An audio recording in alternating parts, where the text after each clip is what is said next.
నిర్మల్ జిల్లా కేంద్రంలోని ఆర్డీఓ కార్యాలయం ఎదుట దేశవ్యాప్త కార్మిక సమ్మె గ్రామీణ భారత్ బంద్ కార్యక్రమంలో భాగంగా joint platform of trade unions ఆధ్వర్యంలో ధర్నా చేపట్టారు.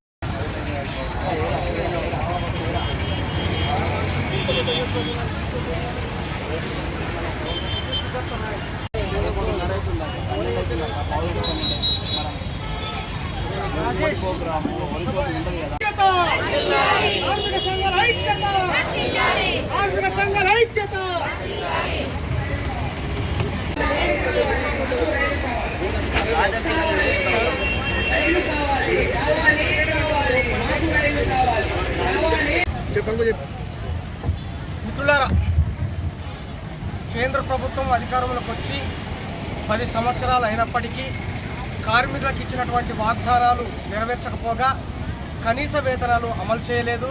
కనీస వేతనాలు 26,000 రూపాయలు ఇవ్వాలని, కనీస పెన్షన్ 10,000 ఇవ్వాలని చెప్పేసి కార్మిక సంఘాలు డిమాండ్ చేస్తూ ఉన్నాయి.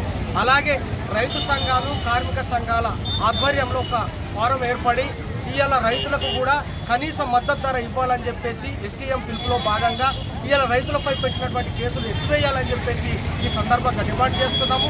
పారిశ్రామిక ఇవాళ ఫిబ్రవరి 16న పారిశ్రామిక కార్మిక బంద్ ఉంది, గ్రామీణ రైతు బంద్ ఉన్నది. కాబట్టి మేము ఒకటే చెప్తా ఉన్నాము, ప్రజలకు ఇచ్చినటువంటి వాగ్దానాలు మీరు మర్చిపోయి సంవత్సరానికి 2 కోట్ల ఉద్యోగాలు ఇస్తామని చెప్పేసి మీరు నెరవేర్చలేదు.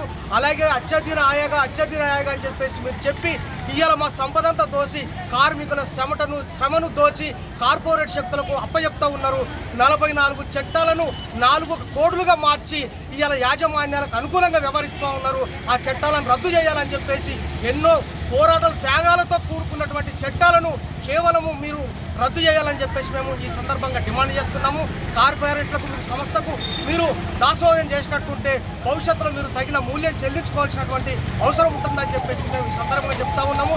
అలాగే 44 చట్టాలను పెట్టి 4 కోళ్లు వేసిన వెంటనే రద్దు చేయాలని, కనీస వేతనం రాష్ట్ర ప్రభుత్వం కూడా 73 షెడ్యూల్ జీవోలను సవరించకుండా గత ప్రభుత్వం కూడా 10 సంవత్సరాలు వేటు చేసింది. అదే సవరిస్తున్నామని చెప్పేసి మొన్న సవరణ చేసి కేవలం వీడియో పాయింట్లు కలిపి మేము వేతనం అని ప్రకటిస్తూ ఉన్నది. అలాంటివి చేస్తే కార్మికులు ఎవరు పిచ్చోళ్ళు కాదు, ఎవరు తెలియనోళ్ళు కాదు. ఖచ్చితంగా పిఆర్సీ ప్రకారము 18% 2018 ప్రకారం మేము ఇస్తాము, 18,000 అని చెప్పారు. అలా కాకుండా కేవలం 5 జీవోలను ప్రకటించి వీడియోను కలిపి పాయింట్లను కలిపి మీరు జీవో ఇచ్చారు. దాన్ని వెంటనే ఉపసంహరించుకోవాలని